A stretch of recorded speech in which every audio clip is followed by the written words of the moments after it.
Aloha, this is Dan.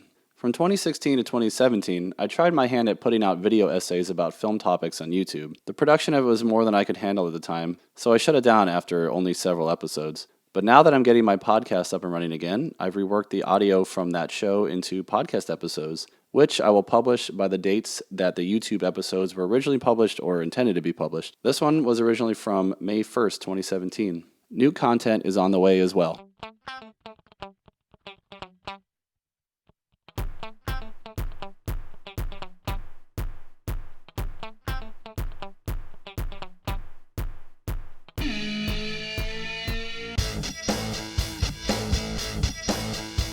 Hey, look what I found. This is my mom. Hi, I'm Kathy. Hi, Mom. Hi, Dan. Thanks for joining me. Glad to be here. Mom's in town for Christmas too, so we thought it was a good opportunity to include her in our talk about our favorite movies. So Mom, what are your favorite movies? Well, I love movies, as you know, and that's probably where you got your love for movies too. I like movies that are escapism in a lot of ways. I like movies that have happy endings, so I know that that's not always the case and can't always be, but Eternal optimist. yeah, that's me.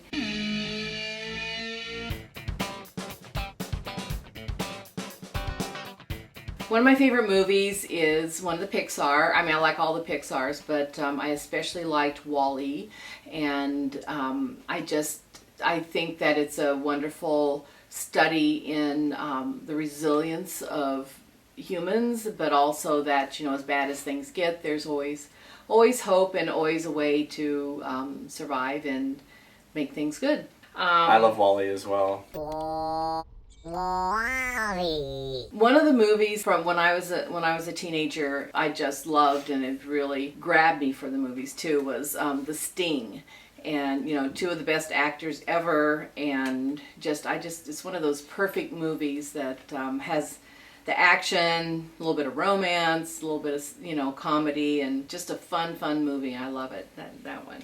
You gotta love movies that kind of that give you a little bit of everything. Yes, I do. They don't have to be rigidly limited to one genre or like one note. Oh no, not at all. Not at all. Sometimes that's what makes the best movies the best movies, because they give you, they're dynamic, you know, and what they give you, and they're more entertaining for that. Yes, I agree. One movie I like, but there are a couple things I don't like about it, but I like The Quiet Man.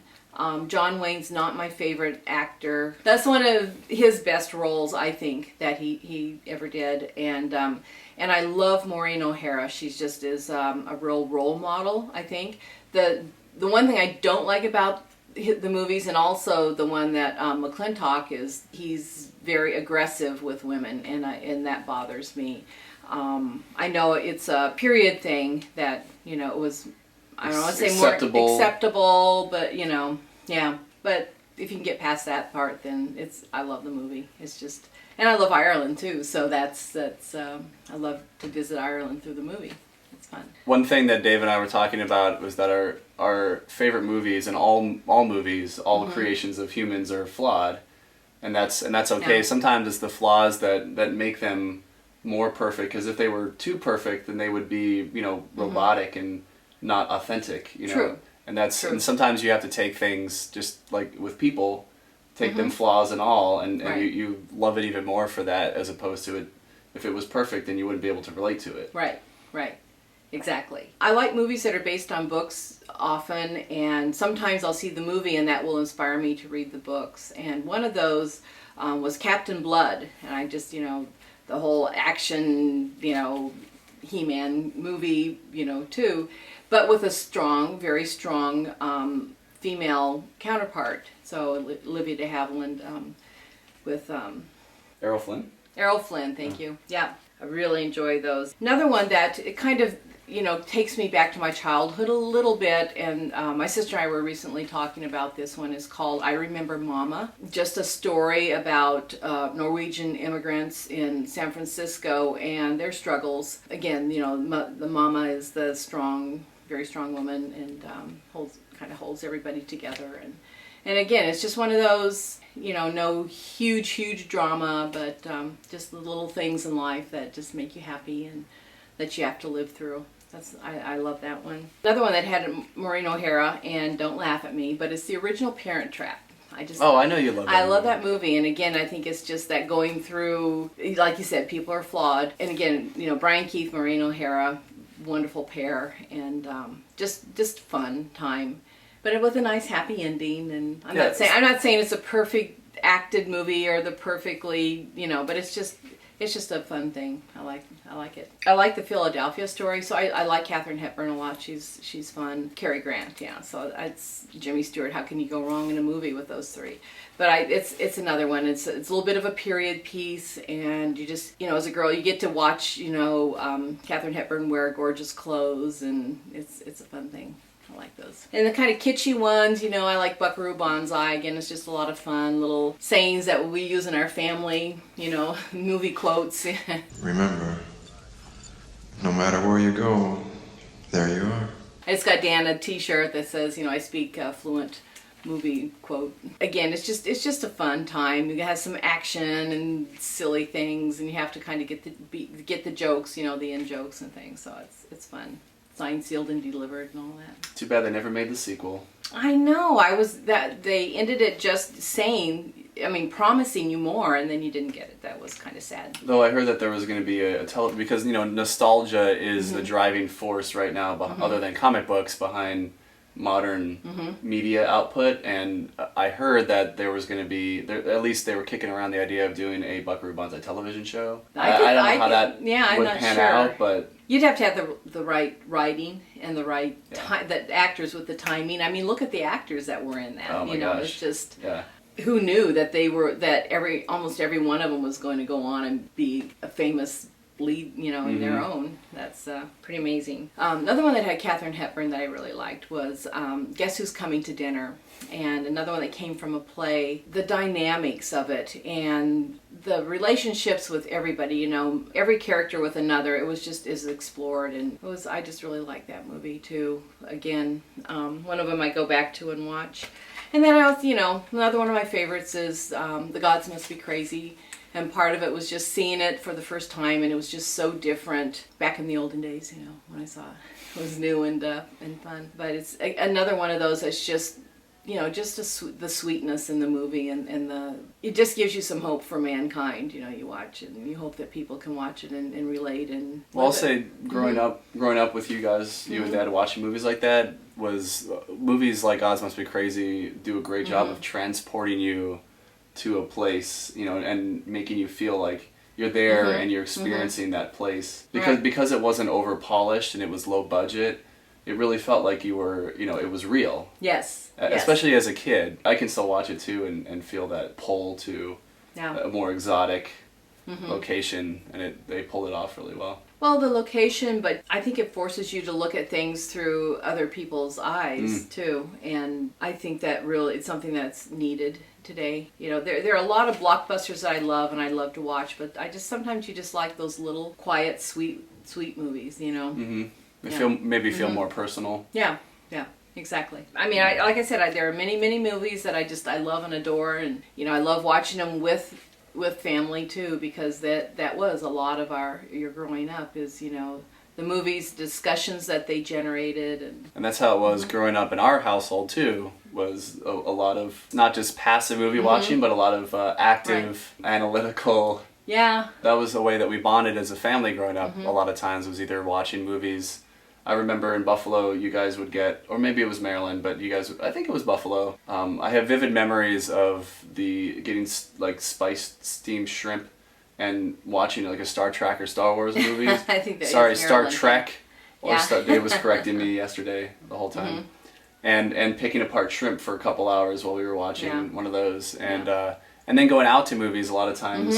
Yeah. Like the way that we would go see Roger Rabbit multiple times when the air conditioning was broken in Arlington during heat waves. Yep. In the late 80s, early 90s, whatever. That was late the 80s. late 80s, yeah. Later Things 80s, like that. yeah. Those or my dad taking me to see Star Trek 5. Trek 5. When in theaters when I was kindergarten, those things really started seeing. I think we saw Bambi. Was it Bambi? Yeah, that they Grandma. re-released. Yeah, I think you're right. I think yeah. we saw maybe it was Bambi. I thought something like that. And I also remember seeing Willow Yeah. in the theater.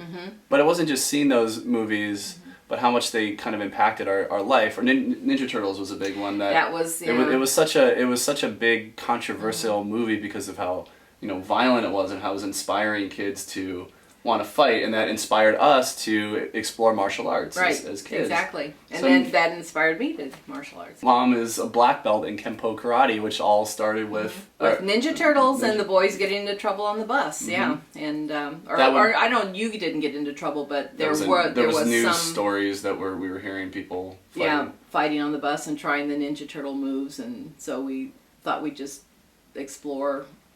And this is the original Ninja Turtles film. Yeah. Not the reboots. Right. So what I found interesting about your list, Mom, was that it half the movies on there I do remember you watching and or watching with us as a family, like Buckaroo Banzai and Guys Must Be Crazy, and you didn't mention Jesus and Others. Do you want to? Oh yeah, I wasn't sure if it qualified for the movies, but it's one of my favorite. It was one of the early miniseries was Jesus of Nazareth. It's cinematic. It's cinematic, yeah. I mean, it's like one of those where every actor in Hollywood was in it at some point.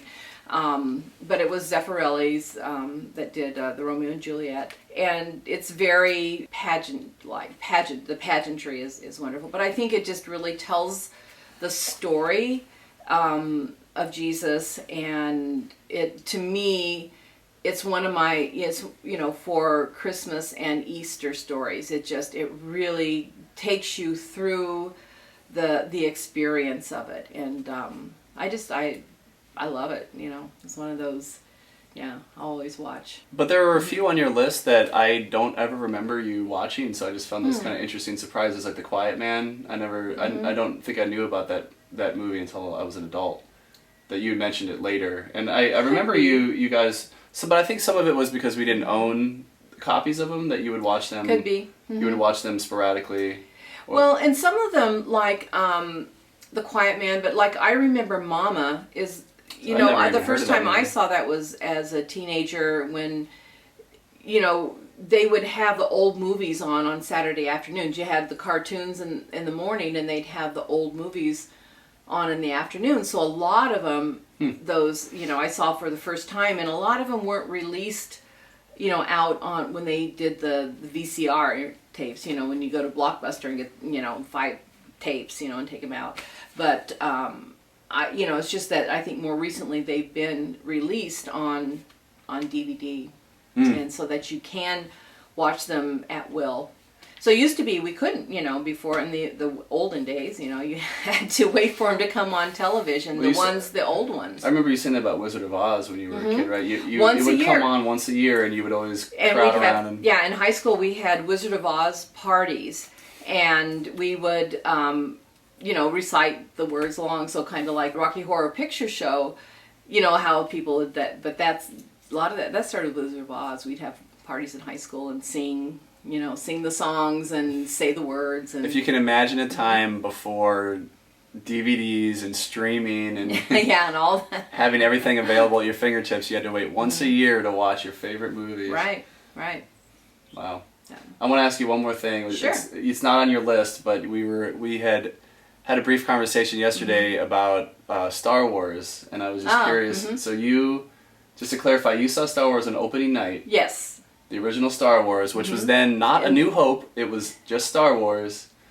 There wasn't. They dubbed it A New Hope after they. But did it say number 6? I can't remember. I think it did say Episode 4, but it never. It didn't have they didn't name it anything. Yeah. It became A New Hope later once it became a franchise. Yeah. Yes, I saw that. I had just moved to Chicago, and it was like the first or second night I was there, and my new roommates, and they said, we're going to go see this movie. Nobody'd heard of it. I was like, I wasn't really into science fiction at that point, and it was like, all right, but I'm with new people who go. And it's one of those where you're sitting there just blown away, when they start scrolling across the screen like that, and then the ship comes in and you see it from the bottom instead of just, the whole thing. That was new. That was all new. And I got to see that opening night, or the first night that it was in the theaters. Had no idea what to expect, and now, totally Totally love them. So the first this three. was before it kind of caught on, right? And, Oh yeah, nobody knew. There were no lines around the theater. No, and none at all. All that hype and everything. Nope. Wow. No. I'm just. Nobody knew what it was. I'm envious of your experience with that because we don't. I don't think that happens now. Right. There's no newness to not just the material that's released, but also the experience. Because with the exception, very rare exceptions of maybe like J.J. Abrams' secretive projects, for the most part, we know so much about films before they come out. Yeah. And we see all this stuff from the production and drones taking pictures and it's all over the tabloids. You have to try really, really hard to not know what it's going to be, what the genre is, if it's going to be quality or not. I rue for a time sometimes where you could experience a film completely, like blank slate, no expectations, and then really be blown away. I can only remember that, being a kid and just not being exposed to things like the first that we had. I mentioned in the last video that a friend of our father's came in, Dave and my father came into town and wanted us to see Terminator 2, and that was that kind of experience for me. Yeah. Even if it was on video cassette and at home, but it blew my mind because I had no idea what was going to happen. Yeah. And how I was going to feel about it, what it was going to be. I wish I could have that more in the theater now but it just doesn't. We don't live in that kind of.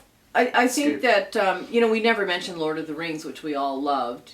That's true. The Lord of the Rings, and I think that even though we didn't know, we knew the book but we had no idea that it was going to be what it was. Yeah. So I That's mean a good point. that might be a little bit, and I think there's a lot of skepticism around that first release. Yeah. Yeah. So, was it going to work? Yeah. Was it going to work? What are they talking about? Doing all 3 movies for each one? How are they going to do this? It was that might be the closest you could come to something new and really different. But that's the CGI stuff. All built off. That started with the Star Wars. Yeah. ILM. Yeah.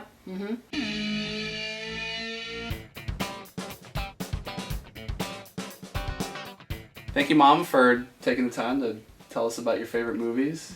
I learned a little bit. It was good to get some insight. Anytime. Stop back sometime. All right. Love you. Love you, Mom.